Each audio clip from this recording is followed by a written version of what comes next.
All right, that was a lot of fun for everyone, including yours truly. Welcome to the C Kappa Invitationals. My God, we've got 4 amazing seasons of Southeast Asian Dota to look forward to. This is but season 1. We've already made it through the set of 8 qualifiers across the regions. Of course, they went mostly uncovered, left to the regional casters, and now we're here with the 16-team final double elimination bracket. Today, we're getting started in that opening round in the upper bracket. Of course, every team seated up there. It is best of 1 in this first round, and that lower bracket, well, it's all best of 1. So you're going to want to keep your stuff going forward towards that upper bracket where you can fight in the best of 3s, where things are a little less volatile. So of course, we're here in the wake of the Shanghai Major, where the SEA teams had a surprising showing. Fnatic and MVP Phoenix making it in the top 6, which turned some heads. So first up today, we've got Team Rave versus YnW. YnW, the team that made it through the Vietnamese qualifier, and Team Rave, well, you know them,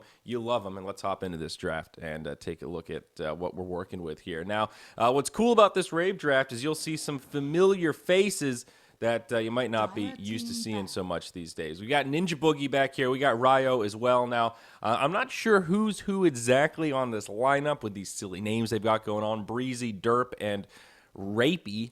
My God, that's inappropriate. Maybe it's Rappy. You know, like he's a rapper, but he dropped the P because he's trying to be one of them young, hipster, trendy motherfuckers. I don't know what's going on with that. But that's Team Rave. That's them in their new form. This is actually the debut of this new lineup, so it's pretty nice that we get started with this matchup here today. Of course, I am Ziori. This presentation is brought to you by moonducktv. It's a slim operation here for C Kappa. Weird hours. It's about 4:45 a.m. here on the East Coast, local to yours truly, and we're only starting about 20 minutes late, so that's good. Not too bad here. It's the way things happen in SEA, so no problem. All right, let's stop rambling about administrative stuff. Let's talk about this draft a little bit. Honestly, I wasn't really so sure what to expect coming into this tournament, but it looks like these teams are keeping it somewhat standard. Every single one of these heroes makes some sense. Lone Druid, as well as Outworld Devourer, are 2 of the most irritating heroes to deal with in Dota right now. All of us have been playing pubs, and your higher tier pubs, perhaps Lone Druid's more annoying, but oh, D-man, my God, I've had enough of that hero already. He is a dominator. In my opinion, he's kind of like the Leshrac this patch here. YnW, they take out the Prophet, a little bit of global presence there, and the most popular sport in the game right now, that is, of course, the Vengeful Spirit. That pretty little lady has been the talk of the town for pretty much this entire patch. It's been a couple of patches at that. So not surprised to see her taking out Enchantress. Great, solid offlaner there for Team Rave, most likely. You could always plop her into the jungle and end up grabbing the Earth Spirit as well. Invoker Doom for YnW. So a lot of sustainability in the lanes there for them, and a pretty greedy opener as well. They've got that flexibility. They could go for some Midas action. They could go for some double Midas. Hey, who knows? I really, Young and Wild, a team that came, like I said, came out of the Vietnamese qualifier. Who knows what to expect? It's always hard to gauge in these regional SEA tournaments which regions within the region are actually better, because you just know so little about the teams and their rosters fluctuate so often. And I'm going to be honest, I don't really know how to pronounce the Young and Wild's final stand in there, Dat Debong or something. Making reference above him, Magical. I like that. Magical Trevor, Magical. That's a good handle. Magical. I like it. So Lion now picked up alongside the Doom and the Invoker. The team fight's starting to come together. Fair bit of control on these guys. I imagine we'll see some of those EMP tornadoes come out. Now you've got the Lion Blink Hex initiation on top of that. Pretty solid 2 ways to interrupt the Witch Doctor and ways to control the Earth Spirit. I think that's one of the more important things to take away here. Doom already quite good at that. He's good at everybody, shutting down everybody, but great to have in your arsenal against the Earth Spirit. Also, Lion's burst damage is amazing against Enchantress. Now, you can't kill her with auto attacks. She's untouchable, right? I know. But Finger of Death, very bursty, very good stuff to take her down early on. Even though Enchantress seems tanky early on, she's got pretty shit strength gain, and she has really low base stats. So she's a little squish cake early on. If you can pick on her in that early game. Well, sometimes her mid game can be a struggle. There's no questioning her damage output once she gets the Dragon Lance, Ags, AC, Moonshard bullshit. I mean, she's an animal. Literally an animal. Half goat, half pretty girl. That's what a Dryad is. and she's doing damage from downtown. Now Batrider picked up here by YnW. That'll give him an initiator. How do they want to set this up? Looks like a safe lane Doom then probably. Off lane Batrider, Invoker in the mid. That'd be the standard way to do it. Going with the red strat as well, starting this off in style. Almost out of this best-of-3 series, but reiterator, this is a best-of-1. Winner moves on in the upper bracket to the round of 8. Loser goes down to the best-of-1 elimination opening round of the lower bracket. It is scary to have to fight through like 4 rounds of best-of-1s to think about making it to the finals if you go down this early. It's pretty brutal. Also, we didn't talk about the money, but there's 10 grand on the line for this double elim bracket, so prepare your bodies, man. It's going to get crazy. A lot of initiation power, though, for YnW, man. This is like a quad Blink Dagger team, potentially, and that's always scary to deal with. A lot of follow-up damage for the Batrider's Lasso as well. Lion, a lot of natural synergy. Also, the Invoker, if they don't die in the Lasso, he has ways to kind of lock him down. Your cold snaps, your ice walls, your EMPs, your tornadoes, what have you. You know, everything that Invoker's got in his arsenal. Team Rave, what do they have here? Phantom Lancer, old PL, the old dirty. I'm going to be the Farm Lord this game, I reckon. Interesting lineup for Team Rave. Honestly, I'm not really seeing the synergy across these heroes. I feel like they picked 4 individually good heroes that they enjoy playing, but when it comes to like the early team fights, like that 15-minute skirmish, I don't know. There's Razor. That'll help tie things together. He's the rug that really ties the room together. And we'll see if he can actually do that. And YnW, they continue with the red strat here, and that's what's important. They take the Ember Spirit for their 5th. I like it. Really rounds out this draft nicely. Really greedy draft from YnW, though. That means it's a position Doom, so it's like a position 4 Doom. So it's like a jungling / support Doom with a, I guess, a safe lane Ember, off lane Bat, mid lane Invoker with that Lion support. I mean, it could be good. It could be some good stuff. And good. They're going to pause. That'll give me some time to make my mini-map icons big because I forgot to do it before we load it in.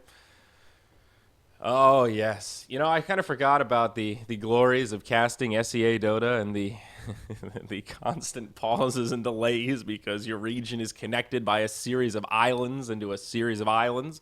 And that's not good for internet routing. It's not your fault. You can't help it. The ocean's a bitch. You know, there's little crabs down there. They're nibbling on the lines. Packets are getting lost. Data is getting trampled. I mean, it's tough, but somebody's got to do something, man. So let's just check our audio levels here. Let's pump it up. Oh, it sounds pretty good. I think I like it. Let's just go up. Let's go up a tick. I like it. I like it loud. You know, you're up at all hours of the night. You got to make it happen. Now, guys, I do want to let you know we do have instant replay technology available here. I'm a one-man operation. We're trying to expand the individual productions here so we can give old Pimp Muckle a rest when he needs it. And we'll see if I can make it work here. So we'll get some ward coverage coming down. Dire side, get their wards down nice and early. But does he see it? That Enchantress, old Rappy there, he's going to ping it out like crazy. Down bottom, Mike Wazowski wards. Just going to get some intel into the pole camp area here. I don't believe this ward blocks the camp. So we'll see if these get counter-warded. But they give a lot of intel about the movement of the supports there and how aggressive you can be in the lane. Looks like bounty runes will be claimed. Potentially one apiece here, as the Dire go up top and the Radiant go down bottom.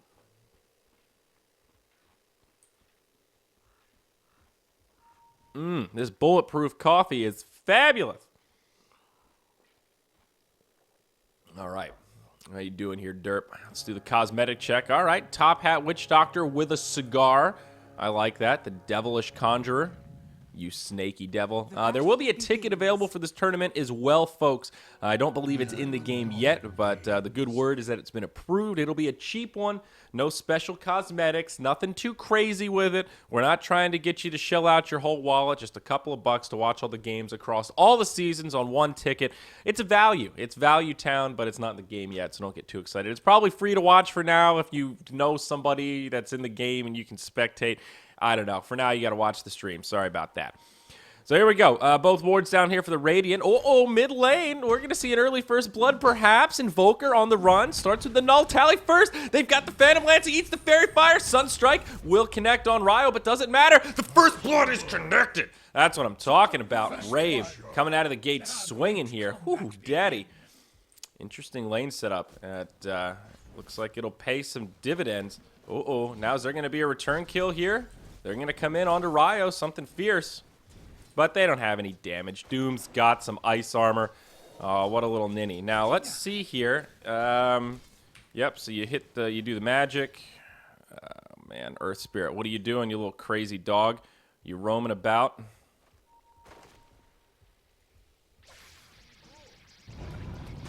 Oh my god, I don't know how Pimp does this. Here we go, gank down bottom on the Bat Rider. It's a 3-on-1, and again, Rave. Secure a kill. Very nice rotation, man. This Earth Spirit proven a pretty effective, pretty formidable enemy here. Now, let's go ahead and take a look at this epic first blood that we just saw here. I can't move the camera, and also, yeah, this might be too much. I really don't know how he does it. This impressive bastard.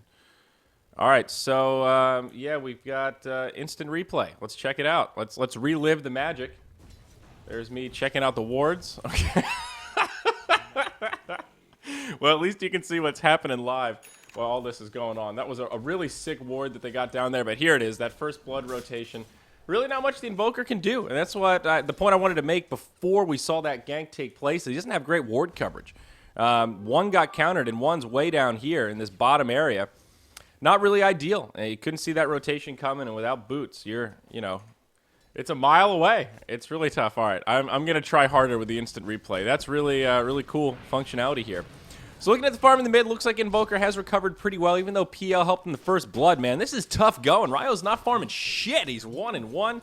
The first 2.5 minutes, less than ideal, I think it's safe to say on that one. How are the offlaners comparing here, though? Bat Rider getting a little bit out of this camp. Looks like you get a Dark Troll Summoner there, so he's picked up a couple of CS. And Enchantress actually topping the charge. Rappy, man. Rap Daddy. He should be feeling pretty happy with this, putting a lot of pressure on this Ember Spirit. He's completely besting him in this lane. He almost gets a solo kill. He'll get him down to about 40 HP. It's all because, or this guy right here, the Wild Wing Ripper. Mid lane, though, ho, it's another rotation. The Invoker, he's going to feel the pain. Sunstrike does not connect. Ryo with a nice doppelganger away will be able to survive, no problem. And boy, are they picking on this Invoker. They need to. Ryo's still not able to farm under the tower. He's in Strug City. But now that they're shutting down this Invoker, it's looking a little bit better. Enchantress getting aggressive up in the top lane and using that Wild Wing Ripper to much avail. Now Ninja Boogie making the rotation. Searing Chains connect, but oh, from downtown, the Enchantress able to chuck that little arrow up top, and she gets another one on the scoreboard. That makes it 4-0, the favor, of course, going the way of Rave, and already they are erupting in momentous fury. 2,500 net worth lead. Coconut's bouncing around like crazy. Breezy, can he do it? Yes, he can. Razor makes it 5-0 as they shut down the Bat Rider. And at this point, it's Rave coming out big. And, well, pretty much every lane. Everybody on the young and wild team, Wiz Khalifa Reincarnate, have been killed at some point here. Now Rappy. Can the Sproinker get away? She's got phase boots. She's pretty darn speedy, but in comes the Lion. Uh-oh, Ember Spirit. He's taking a lot of damage. Dat to Bong. He needs to be careful. Rappy's going to turn it. Oh, my God. He's living up to his name. I don't want to say it, but he's made it happen. The Ember Spirit falls, and now Magical, he's on the run as well. This Enchantress, she's got phase boots. The Lion has no boots at all. He's so gosh darn slow, but Rappy, he plays it steady. He doesn't go in too deep, and he's happy with his spoils. Well done. Well done there. Maybe we can take a look at... none of those were replay worthy. They were just good, solid, classic rotations there from Rave. But we don't need to get too crazy about it. Really good stuff there. Ninja Boogie's having a great time. He's just roaming around. He's just eating up these support items, man. He's got a smoke. He's got himself an observer ward. Oh, man. And what's sad here for this dire side is the Invoker's the only one that's farming well, and he's already been killed twice. He's got 18 last hits, which is all right, but he's liable to die again here if Ninja Boogie finds the opening. Level 3 has that second point in the Boulder Smash. Courier comes flying out, and there we go. Boulder on in. Ryo coming in forward. The Flaming Sword from Tomy does connect. TP rotation from Magical. They're going for the Boogie. Sunstrike, sidestep. Now Derp on the way with a Coconut. Goes back for the creeps, but finally finds a few heroes. I don't think they'll have the damage to find the kill. A little too sustainable on the side of Young and Wild, but Rave does not lose anyone either. So kind of a break even there, and given that they're the ones that are pushing the envelope, they're pretty far ahead. I think they'll be all right with that quote-unquote exchange. Enchantress, man, still putting the pressure on. She's going to go for the phase drum build. Interesting. You see a lot of Enchantresses go for that Dragon Lance a little earlier. Whoa! Sunstrike coming down. Now the Cold Snap. Ryo in some trouble. The Fiery Sword will set up the kill. Tomy makes it happen. Now Breezy. He wants vengeance for his fallen comrade. The Boulder coming across the side. He's looking for a deny, but the Centaurs go right for Ninja Boogie. They know the right target. And it will be a 1-for-1 PL for Doom. Nice trade there, and good heads-up rotations from Team Rave. Now, this is giving a little bit of space to the Bat Rider in this off lane. The Razor can kind of handle him solo, but can't completely zone him out, so Bat's now getting close to that level 6. Flaming Lasso will at least allow him to contribute in these team fights. And, of course, Tranquil boots up. The grind for the Blink Dagger begins. About 700 gold sitting in the safety deposit box for that guy. And we'll see what kind of timing he's looking like for that Blink Dagger. If he could, there's still a chance he could pick this thing up at that like 11, 12 minute mark, which would not be too shabby a timing given how this game started, though. He doesn't have any stacks in the jungle, so that's going to be tough. Old Rappy in the top lane. He's trying to lay down some beats. Is he going to be able to make it away here? My God, the Nature's Attendants, level 3. He's only gone for 2 points in the Untouchable. He's just going to turn. Impetus lays into the Ember Spirit. He falls, and they might be able to get Tommy as well. It's Ninja Boogie that joins the party. Magical connects with an Earth Spike on 2, but a difference it makes not. He tries to continue the fight. He ends up falling. It's a 3-0. Now Derp's on the run. The Sticky's getting stacked up. Bat's only level 5, though. I don't know what the plan is here. Coconut's flying about. He's doing a little bit of damage, but honestly, it just tickles. It's a 3-on-1. They split the 9s, and they get the kill. Sunstrike will be off the mark, and the Dryad will live to tell the tale of the skirmish outside the Tier 1 in the Dyer's jungle, man. That was some madness. And guess what? It's Rave coming out big again. It's all Rave all day as this PL just goes right back to farming here in the mid lane. Ouch. This is painful to watch for Young and Wild fans all across the world. I have to admit, this is tough stuff. It's rough going. Rave are just completely in control. I don't know how else to put it. We're going to relive the madness that just happened up top. And here, let's check it out with our Moonduck exclusive instant replay technology. Here we go. Yep, and you see the big commitment here, but the Nature's Attendants, it's just too much. Oh, God, we got to go back to the real game because Ryo's in trouble. Are we going to make it in time? We will. He's alive. They turn it onto the Invoker. Magical on the run again, but still just on brown boots. He gets hit by another Coconut. It's enough for a double kill on the side of Rave. My God, Young and Wild can't even find the kills. They just can't make it happen. Breezy got the Tier 1 tower down bottom before he rotated to the mid.